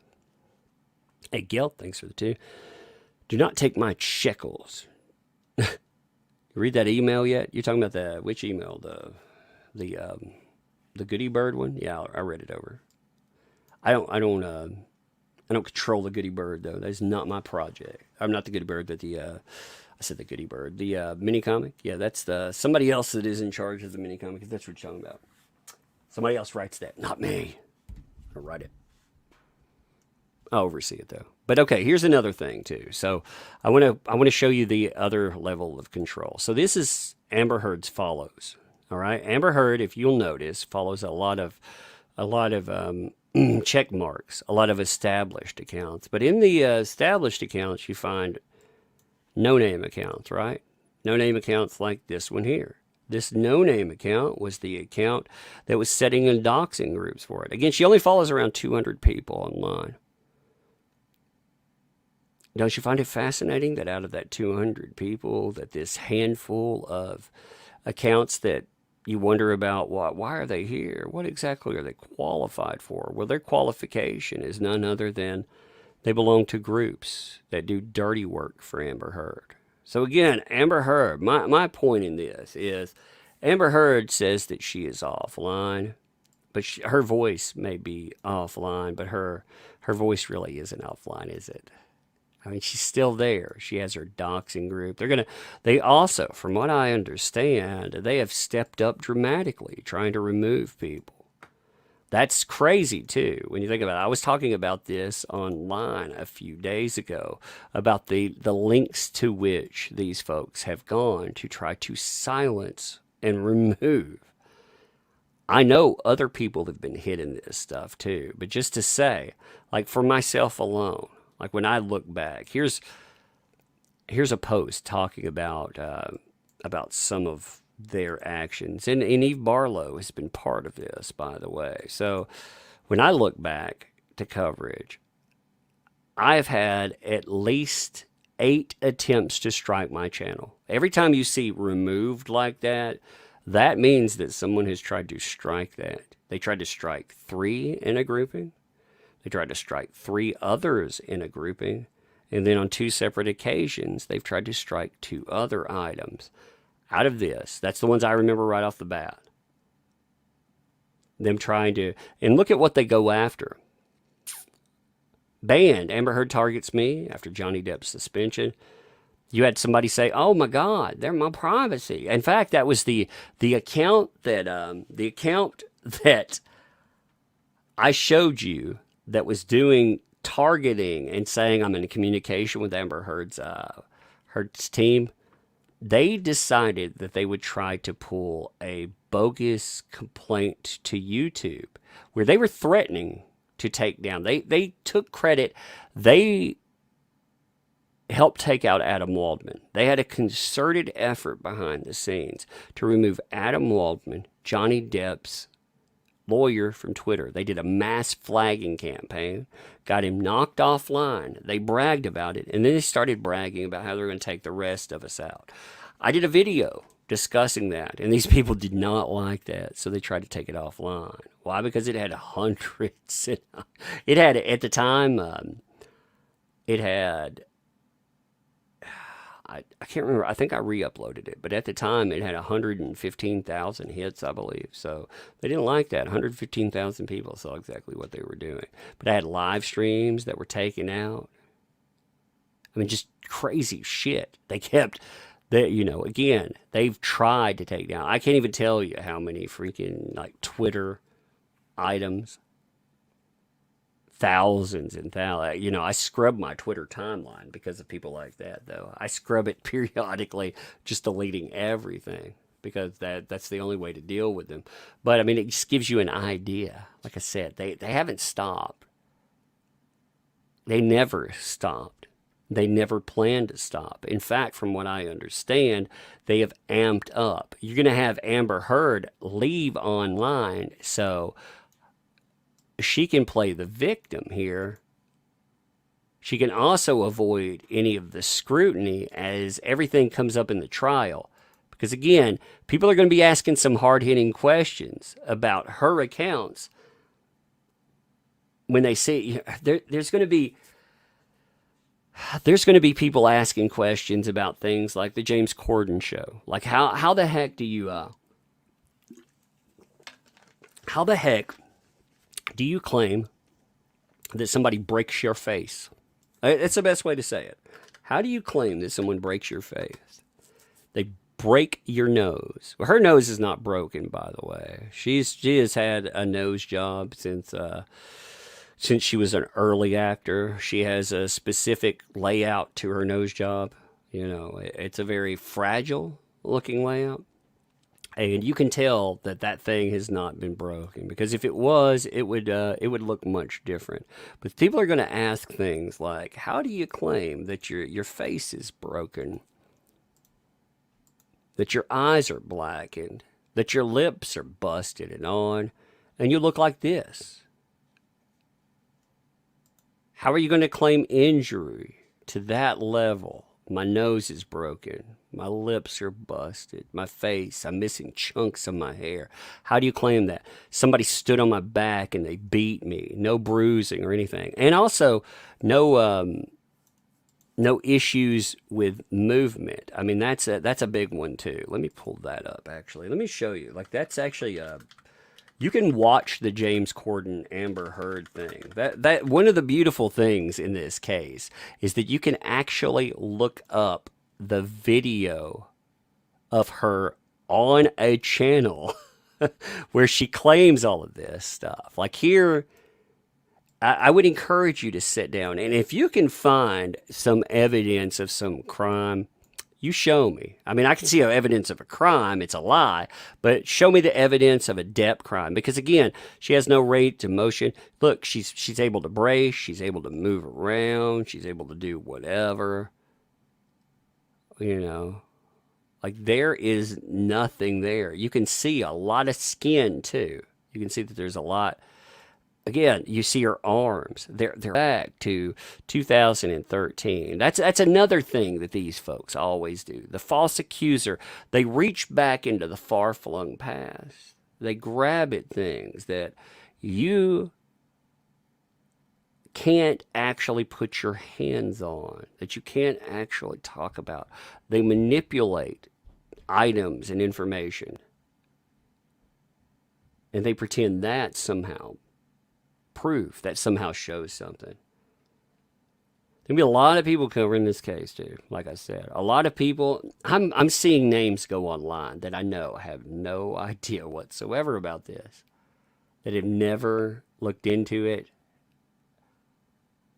but they're gonna cover it now because, again, everybody's gonna be talking about it, and That's their prerogative. I find that disturbing in a bit. There were some very high profile people, like I said, that didn't give a shit about this case. They told me. They told me absolutely. I'm not going to talk about it. Don't care about that. It's not important. It's important now to them, though. But again, you got so many people that are covering this thing that for myself, I don't want to be the person that I don't want to be the person that. Give me 1 second. I'm looking up something. That just looks at this. It drives me crazy to a point. It does, because I understand why people cover. I understand YouTube. I understand the nature of the beast. But the people who told me that it doesn't matter, that men don't matter in a situation, that does disturb and bother me a lot. Talk about the tacos. Time does the trial start? I'll give all of the information. I'll give everything when live streams are going to start with trial information and everything tomorrow. I'm going to make sure everything is situated. Again, tomorrow, the trial, you will have a lot of people that start live streams tomorrow. They're going to tell you the trial's starting. The trial has jury selection tomorrow. So you can tune into those if you want to watch something, see what they're talking about. But there won't be a trial because the judge. Here, I'll show you the judge's ruling on that, okay? Just to make sure people understand what's going on with it. Give me 1 second. It'll take me a minute. I gotta pull it up. But there, like I said, there was a judge ruling. I told you all the breakdown. It gives his time, but I can tell you the time he says, but I need to, because it talks about it being at 10 a.m., but I need to make sure of time zone. My issue is time zone. So this was the judge's statement. Damn it, there it is. All right. This is the judge's statement about that. He tells you the trial begins April 11th. It will start at 10 a.m. each day. I need to look up again Virginia. I'm afraid I'll tell you the wrong time zone just because. So again, you can look at that from your time zone, figure it out. Each day runs Monday through Thursday. So again, no Friday. All right, that's a big one too. A pool camera system will be used in this case, including still photos and videos. The pool feed from that will be accessible after jury selection. So you see this. The pool feed from there. So you have a feed, but like I said, you're going to have a lot of people that will go live tomorrow talking about trial kicks off, but coverage will not start until the 12th. Because you have to, and maybe, hopefully it starts then. If there's any complication, they're trying to seat their jury in 1 day. I mean, that's pretty quick. That's considering it no nonsense, right? They're saying, we're going to get in, we're going to have no problems whatsoever. So you may have another delay on that. They're trying to, though, bam, bam, get it going, So just to say,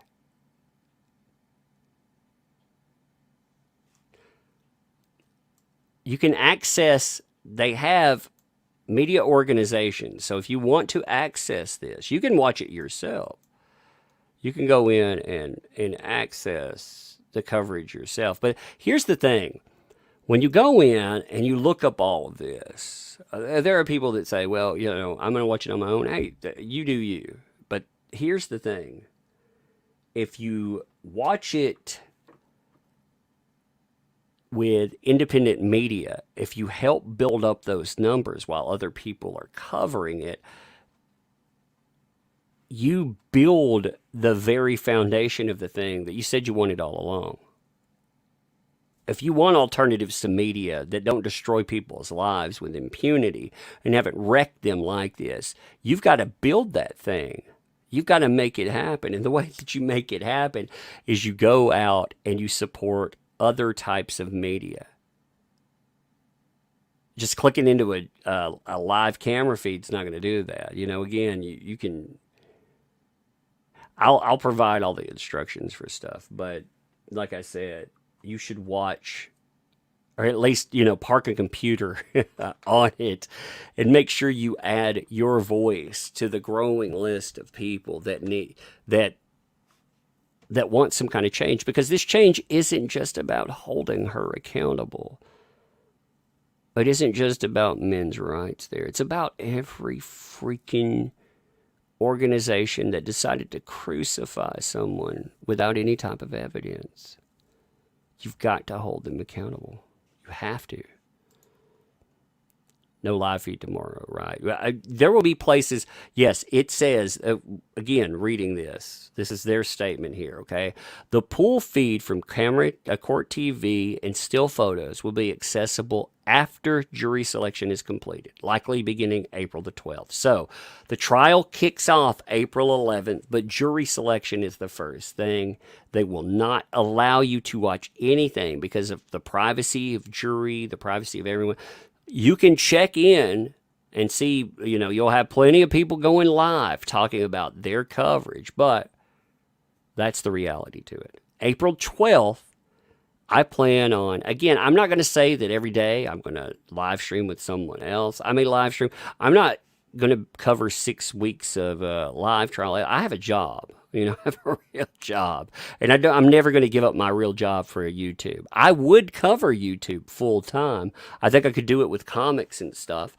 But the reality is, I can't trust YouTube not to demonetize my channel. Again, I was hit 3 times during this mess. It turned off my ability to make money.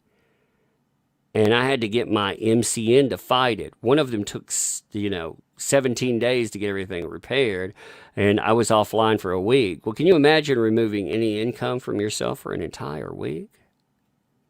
Like right here, this is extra, and it helps out, and I spend a lot of time with it, but I never want my kids' lives to be dependent on YouTube, because I can't trust them. I think it's great. I would actually enjoy covering cases. I would travel. I would do more with that. But I can't trust the platform not to kick you off there. At the end of the day, that is a problem with platform, and we don't have an alternative platform that truly works as far as you can use them, but I wouldn't give up my job to do it. That's for sure. Hey, thank you, Midwest World fan. Welcome. Also, thank you for the membership, and welcome to the Juggernauts. Appreciate that. I love saying that too, so thank you. Yeah, and thanks for the 5 there. Thank you so much for speaking out on this talk. I know it's exhausting work, but we're all so grateful for what you do.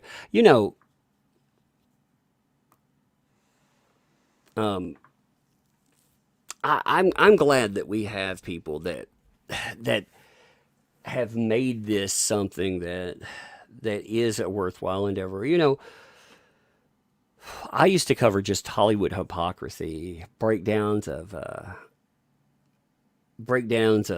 consumer culture, with companies and so on. I cover all the craziness that comes out, and there's a lot there. There's some good stuff to cover in there, but man, like, this stuff has been eye-opening as far as the level, the depth of, like, when you go through DEPP's case, again, you have a lot of people that say they just want to write both of these people off because, again, they haven't done their due diligence. Like, if you really do your due diligence, you can hate this guy because of his comments. You can hate him because of Hollywood. You can hate all celebrities, whatever there. But at the end of the day, the reality is that he was a victim in a relationship that was horrible. I really tire, especially of men that make excuses for men that are abused, knowing full well what men will go through and what they're expected to endure. I talked about the guy who tried to put together domestic abuse shelters for men in Canada. And he said when he was abused, he walked away from his relationship. He went to the police. You know what they told him? They told him that he had services available. Those services were anger management because obviously he was the abuser in this relationship, even though he's the one that went to them and was asking for help. The system drove him to suicide because it broke him. And the people out there, they broke him too. So I'm glad that there are people that that care enough to want to change that. And there are a lot of people that do. I think it's a wake-up call for it. And I hope people stick with that too. Because again, when this trial's over, you know what? Those problems are still there. Ultimately, this may fix an injustice, but it doesn't alleviate the injustice. The injustice still exists. There's a lot of things that have fed into it. There's a lot of system, and again, there are issues that are uniquely female that need to be fixed. New York, for example, I'll never forget when I heard about New York deciding that they would catch up all of their rape kits, and the way that they did that was to burn 500 rape kits. They decided that burning them was an option. So yeah, I mean, that's messed up. These people are messed up, but at the end of the day, that can be remedied. Now I'm going to talk about my comic for a bit. So, is there anything people want to discuss while we got the window to it as well before this case comes up? I refreshed this. Like I said, this is doing well. It's doing very well. We have 31 hours. Here's something else. You want to hear something messed up? So you'll have people. Now, I know that there will be people, for whatever reason, that will end up, they have a transactional issue, or you'll have a refund here and there. But there are people that will it back. Like when this came through, there were people that waited for it to hit six figures so they could refund. There are people that do that. Like, there are just nasty people out there that do anything in their power to cause issues. And I'm glad that people pushed it further. This stuff, it can keep going further too. I saw like 3 of them do it, and it still kept building. So it's amazing when you see behind the scenes. Like I said, you can tell when some people are doing that, and they couldn't stop that. They couldn't stop the growth of it. We're at 1310 now. We can continue to grow too. And this stuff, it's important. It's not just important because we put out an item that I want you to back. It's important because the industry, comic books is supported by 30 to 50,000 consumers, and that's it. That may sound like a big number, but it's really not when you think about the entirety to the comic industry is supported by 30 to 50,000 regular consumers. They hold the whole thing aloft, and they're being driven away. Now, when they're driven away, if they don't come back, that will be a dying medium. It won't come back, period. More people have to look at it. So what we want is more people to see this, to help with it. But also, we want to keep the people that are there. When you walk away from companies, walk towards something. And if you've never supported something like that, well, join us in that. These fights are the same fight. The fight that we have with comic books, it's the same companies. They burn people's lives down with impunity. But more than that, they don't respect their consumers. They put out trash products. They denigrate and they destroy. And they are killing an entire medium off. A medium that I think matters, personally. So, like I said, we're building something. Instead of complaining forever about a problem, we're trying to remedy this situation. It's the same thing. Again, the remedy for a situation, the DEPP issue, it was a complicated issue. The answer to it, of course, is to put out information, courtroom. Also, walk away from Warner Brothers, watch it blow up. Never go back to it, but you have to have something to walk toward when you do that. Like I said, it's easier said than done in some mediums than others. But in comics, we can make a difference. The link for this, it is in the description. And also, let me put up the link for this in the chat too while I'm discussing this. We have 31 hours that remain on our 30 days here. So I think, like I said, we've done remarkably well. It's amazing. six-figure campaign for an all-ages book. All ages, again, it means for everybody. It doesn't mean for kids. I always hate that's for kids. That's what some people use that as code word. No, it's for everybody. We try to design something that everybody can enjoy. And we do this, it is a family endeavor. The Littlest Umbrella, that is an avatar built off of my daughter. When you look at this, though, you get a detective noir adventure for a detective, little sidekick, solving paranormal or horror adventures. In this one, we're trying to look at classic monsters meets Twin Peaks kind of vibe, where you have the little umbrella girl. She vanishes. You have sightings in this area of strange creatures, missing reports of missing hikers. And on top of that, it seems like maybe, just maybe, our detective's daughter has gone feral. Now again, when you look at this, when you see, if you want to look at the items, you'll see stretch goals. Remember, there was a free item that came along with it. Stretch goals means free items. If we hit this much backing, you get a free item. So all these items were unlocked, and we have an item we need to add. We're going to add 4 pages, which is a good thing. Plus, we'll add something else. Okay, I'm trying to figure out what to add. I don't know what I want to add yet. It needs to be something fun, so I want to add that. But if you're looking at the quality of art, again, look at that perspective on that. I think that's great. This, you have S.K. Bennett, too, is a phenomenal artist. He helps. Now, we are co-storytellers on this stuff. Again, his input matters. He is important on this. We take pride in what we do, too. So if you look at it in her artwork here, first 2 comic books, bam, bam. Also, we have, you can see the story, how it comes together. Game turns into a wreck. Oh, climbing out of there. Boot, zoom in, zoom out. Where'd you go? See the quality of imagery. Here's one of the pages, too. And you can see the detail to the point. You see the shadows falling in water. Comic books, like I said, I think they're an important medium.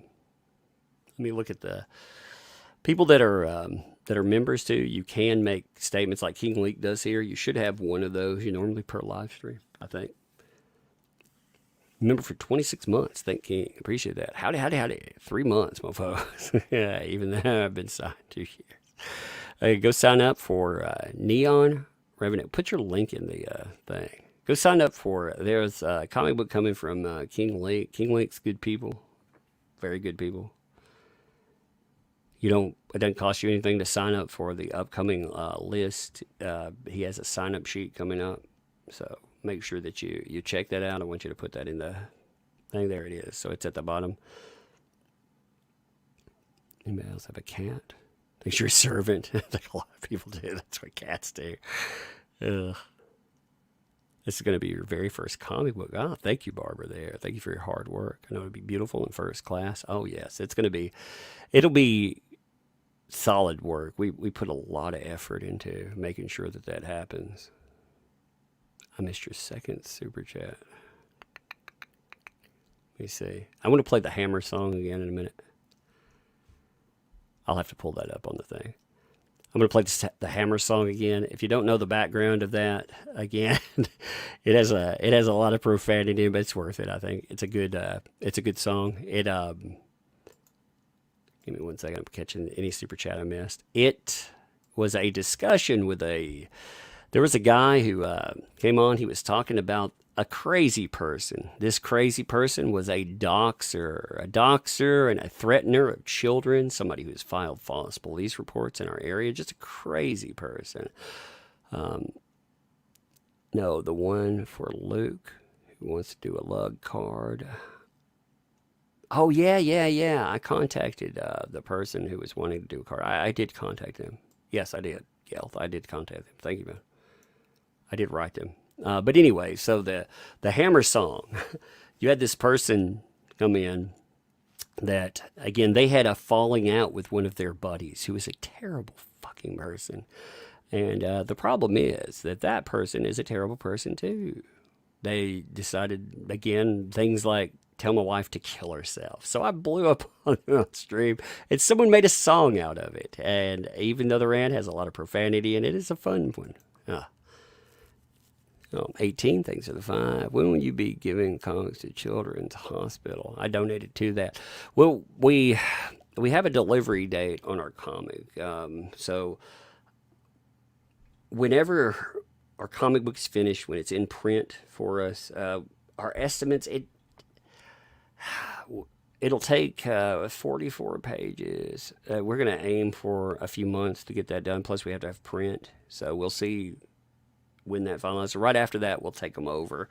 And I'll provide proof. Again, I'm going to be careful. When I say proof, I will show you where I'm going to take these things. I'll even show you me going up to it. But I'm not going to film me giving stuff to kids because it just seems bizarre. It's not, there's something ugly in that, you know. So I will provide proof that we're going. I'll show you all the comic books we're going to take. I mean, it'll be fun to put together with that, and it'll be worthwhile.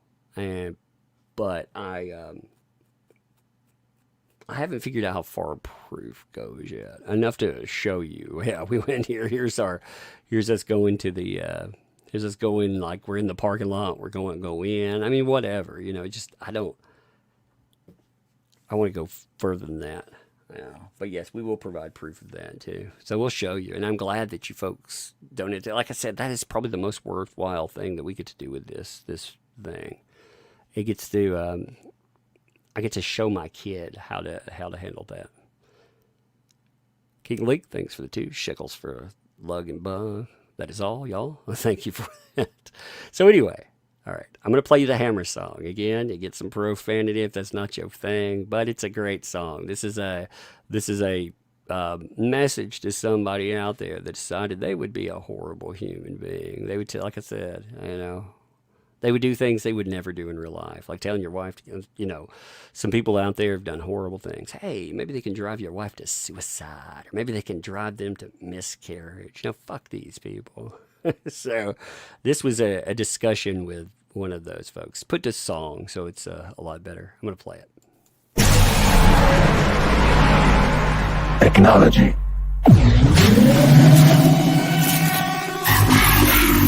You know who these people are? You guys are all the same. You are not clean. You have no backbone, no spine. None of you. Like I said, if you ran into me in real life, you would be afraid. You would not pull this shit in real life. What did you say about my wife? What you said? You know, you wouldn't say that to my face, though. Again, but you fucking think that you can hide behind a keyboard. I know who you people are. If you ran your mouth like that in real life to me, I will beat you with a fucking hammer. Motherfucker! And I'm not kidding about that. I'm the kind of person that you should be scared of. You are not fucking man enough to step to my fucking face. And no, you listen to me. I don't fuck with your families. I don't do any of that shit. Did I say that? Yeah, you fucking my fucking God, dude. Show me the post right now. Did I say that? Show me the post right now. My fucking God, dude. You would not do that shit to my face. So again, you need to think the fuck about what you do online, because it has real fucking world consequences. That's the thing. I'm a better person than you because I don't come to your home. So I'm a better person than you. You people know that I care about my family, so you think that's my weak spot. My weak spot is my temper. I will beat you with a fucking hammer. Think you're a big man? That's what you people don't understand. Internet crosses over into real life, bud. And when you guys cross over into my fucking real life, you expect me to sit here and be calm and fucking just take it. And I'm telling you, the only reason that something hasn't happened with that shit is because I will beat you with a fucking hammer. Motherfucker! Think you're a big man? You know, no, you ran your fucking mouth. You're like a punk bitch. You're just a punk bitch. You're just a punk bitch. Dude, you came on here running your goddamn mouth. Punk bitch, you're a bitch. Punk bitch. Bitch. My fucking God, dude. And I'm telling you right now that you're a bitch. Hey, I'm serious, man. I'm serious. Like, if you were to step to me in real life like that, I would fucking beat you with a hammer. That's some G shit, son. You're fucking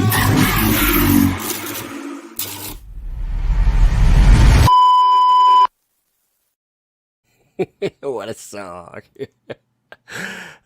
Sometimes the days are good. Sometimes the days are fun. Whitebeard Sky Daddy, what's up? You stumbled on this? Well, heck, you're going to stumble on some fun in the next few days. It'll be fun, you know? It'll be fun to cover this case. Sounds like a diss track. It was part of a longer. That happened, by the way, on Comic Artist Pro Secrets. You should check out his channel. The fun thing about not to comic artists, but at his channel, I like Ethan Van Sciver. He allowed me to rant and basically go off on somebody on his channel. 2 times actually I've gone off on people on his channels, but yeah, it was a lot of fun. I thought. If you missed out on it, it's good stuff though.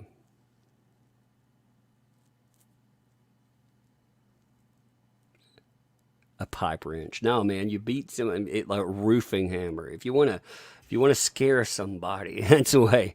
Like in the South. I mean, I live in the southern U.S. Like everybody and their mama is strapped down here. If I go somewhere, like I have a firearm in my car. I have one that I carry around, so that's there. But it's not about the whole message with something like that isn't about. It isn't about saying I can harm you. It's about saying I will fuck you up for doing something like that, and that's the real life. See, that's the thing with a lot of culture that we see, especially that comes from keyboards. There's a lot of fucking tough guys that sit behind keyboards, that just peck away and scrape away at it. That do some nasty stuff. And again, that doesn't mean detractors. And you can say, hey, like if you didn't like me, you could call me a fat fuck and tell me to kill myself. I don't care about that stuff. But I mean, people they bring it into your real lives, and they would never do that. They would never have the. But I mean, that's the fun to it. It's also fun to just see them just shut up and be like, oh my god. There's a lot of exactly. There's a lot of soft ass bitches that sit behind keyboards. There are. Well, I mean, we have a societal problem, truly, where it has become so easy to take discourse and to ruin it. Like discourse. If you don't like what someone is saying, you can try to do harm with that. So it would be easy. Like again, if I'm having an issue with people, I have to be very careful about what I do with videos and stuff, because again, there are a lot of people that listen, and this is not a big channel. I mean, we have a lot. I think it's a big channel for what I do, but there are monster channels out there. But still, man, if you could have 150,000 people hear what you say, I mean, that you have consequences. But there are a lot of people that don't want to have discourse. And I'm not saying about sitting down and talking to people. I don't like talking to weirdos and lunatics most of the time. But you can, at the end of the day, agree to disagree and walk away. Hey, what's up? Welcome. Hey, Bad Vibes. How's it going, man? Thank you for the membership. Wait. Oh, is that just your comment there and it cut it off? It just cut off your member comment? I thought that was a member intro because it doesn't have any statement there. It just put out the statement. Thanks for the 20-month membership then. But you get a comment with it and it didn't put a comment in. That just looks like a member comment. Member ad. Hey, what's up, Tank? Thanks for the 2, Neon Revenant. You're drawing? Oh, so you're working with King Leak? That's awesome, dude. I like King Leak quite a bit. I get along with King Leak. Like, he's one of the reasons that we managed to salvage Anime Matsuri 2019's footage. Like, Anime Matsuri, they had live footage going on, and Ricada Law, myself, Hero Hay, and Ty Beard, we had a panel, but that panel was so big. Like one of the things that's really eye-opening is when you see this like we're sitting here now, when we're talking about something for for 3 or 4 hours, 1,000 people plus. Like this had 1,300, I think was its high point. I'll have to check afterwards. But I mean that's just a number. When you see that though, compared in real life, like you have bigger acts or voice actors, and those people do panels, and it goes out and they do okay. But when like a Ricada Law and myself and other people, we get together and we talk about for the fans, and we're goofing off, and it breaks their server because so many of you all are going in. That's eye-opening. It's very eye-opening. And King Leak luckily captured video to it, and we hung out and goofed off. I had a good time, So yeah, I'm glad. I like your else project. I'll share it out and stuff. Just remind me. But anyway, civility. Welcome. Also, thank you for that membership, and welcome to the Tuggernauts. Thank you for that. All right, so again, tomorrow we will have a stream, regular time. We will talk about some stuff. I still want to talk about my favorite witness statements. There's 2 of them. There's the witness statement that talks about the poop being found. I think that was a really funny one. Hilda Vargas's. I would really love to go back over that again because it is kind of, I don't know, it's funny, and I don't have I haven't had a reason to go over it for a while, so I would love to go over that one again. And I kind of want to talk about Starling Jenkins again because I think that one's funny. There are funny points in a tragic situation, and I want to talk about those funny points, but. Tune in at the same time. Again, 5:30 p.m. I'm going to give you a little bit of sexy toast to take us out. And, well, then, that'll be that. Thank you, folks. You're getting drunk. Giggling with us. That's funny. Here's the... I get off at 5, so I should be home around 5:30. Start then. That's when I start, 5:30. That's the reason, like, I work too. So I start my streams. I'm going to take off for a few days. I'm going to take off some days. I'm going to actually use I say vacation from work to cover parts of this trial. But typically, the reason some people ask why I start my streams when I do, it's because I work. But anyway, 6 toes.